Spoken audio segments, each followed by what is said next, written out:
मंडळी, पुस्तकं वाचत असताना कधीकधी ना असं काही अप्रतिम हाती गवसतं आणि ते उत्कटतेने कोणाला तरी लगेच वाचून दाखवावं असं वाटतं. तर त्याच ओढीने, साहित्यावरच्या प्रेमाने काही सादर करते आहे. बघूया किती जमतंय. नमस्कार. मी इंदिरा संत यांच्या मृदगंध या आत्मपर लेखसंग्रहामधला तिन्ही सांजा झाल्या हा लेख वाचते. कराडचे घर तसे काही पश्चिमाभिमुख नाही, पण सूर्याने उत्तरायणात प्रवेश केला की संध्याकाळी सूर्यास्त नेमका पुढच्या दाराशी येतो. दारापुढे नाजूक कठड्याचा लहानसा व्हरांडा आहे. खाली उतरण्यासाठी 2-3 पायऱ्या आहेत. पायरीवर एक पाय सोडून भिंतीला टेकून आरामात बसावे आणि ती सोन्याची द्वारका बघत राहावी.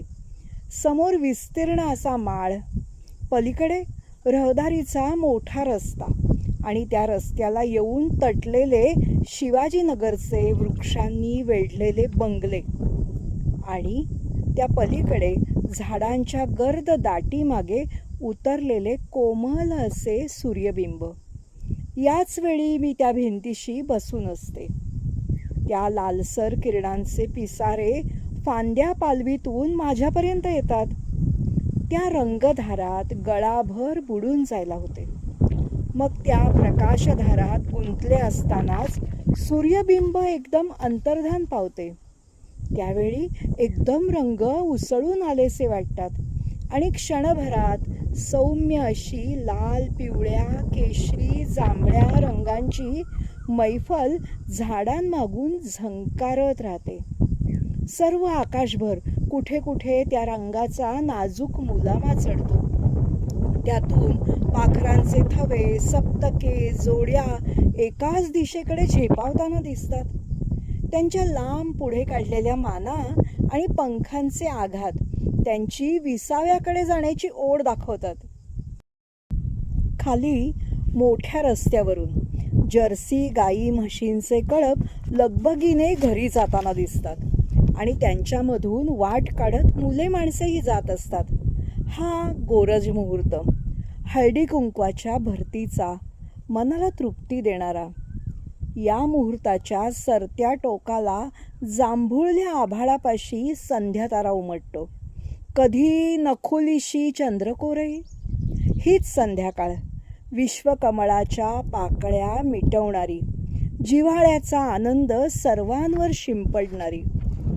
या आनंदात मग्न असतानाच कुठून तरी अंधाराची पावलं पिसासारखी येऊ लागतात. क्षितिजावरील रंगभांडार आणि अंधार यांचा संथलयीत झिम्मा सुरू होतो. एक अनामिक हुरहुर दिशातून झुरमुरू लागते. घरात, रस्त्यावर आधाराला दिवे लागतात. घरातली माणसं नकळत एकत्र येतात. लहान मुले आई शेजारी येतात. रांगते चालते मूल तिच्या मांडीवर येते. मांडीवरचे तान्हे किरकिरू लागते. खांद्यावर घालून पाठीवर हात फिरवला की ते शांत होते. ही कातरवेळ, जी आपल्याला स्वतःच्या कोशात आत्ममग्न करू पाहते. माझेही मन या कातरवेळेने भरून जाते. त्या अंधारात विरणाऱ्या रंगाकडे, काळ्याशार झाडीकडे आणि लुकलुकत्या दूरच्या दीपमालिकेकडे बघत असताना माझ्याही मनात निराळेच काही उभे राहू लागते. आजवर आपण जे कडूगोड जगलो ते सर्व आजवरच्या वाटचालीत आपल्या बरोबर येते. पण जे वाटले पण ते अनुभवले नाही, जे हवेसे होते ते मिळाले नाही, असेही खूपसे असतेच. तसे ते सर्व तिथेच थपकून राहिलेले असते, आपल्या वाटचालीमध्ये मागे राहिलेल्या वृक्षांखालील फुलांप्रमाणे. आता या कातरवेळी त्यातलं काही मनावर आलं. लग्नापूर्वी अशाच कातरवेळी कॉलेजच्या मागच्या टेकडीवर पुणे शहराचे दीपदर्शन घेत आम्ही बेत केले होते. वर्षातून एकदा दोघांनी मिळून प्रवास करायचे. जमा खर्च फार रसिक होता. तो या बेतात मुळीच डोकावू द्यायचा नाही. आम्ही काश्मीर पाहणार होतो. या भव्य गंभीर तितक्याच हसऱ्या निसर्गाची आम्हाला ओढ होती. पण शंकराचार्यांची टेकडी आम्हाला एका निराळ्याच कारणाने ओढ लावत होती. तो उत्तुंग हिमालय, तितकेच उत्तुंग असे आचार्यांचे व्यक्तिमत्व आणि त्या हिमराशींचा आणि तेजाचा संगम, जसा तसेच त्यांचे विचार आणि ते व्यक्त करणारी बुद्धिमत्ता, या सर्वांची एक खूण त्या टेकडीवर होती. वातावरण कधी नष्ट होत नाही म्हणतात. त्या काळचे ते त्यांच्या व्यक्तिमत्वातून निर्माण झालेले, त्यांच्या वाणीतून विखुरलेले तेजाचे कण अजून तिथल्या हिमशिखरात, नीलकांती आकाशात, विखुरलेल्या रानफुलात आणि टेकडीच्या धुलीकणात कुठे ना कुठे असतीलच. त्या तेजाला मनोभावे वंदन करण्यासाठी आम्ही दोघं जाणार होतो. पण हे काहीच घडून आलं नाही. कारणांना कसला आलाय तोटा?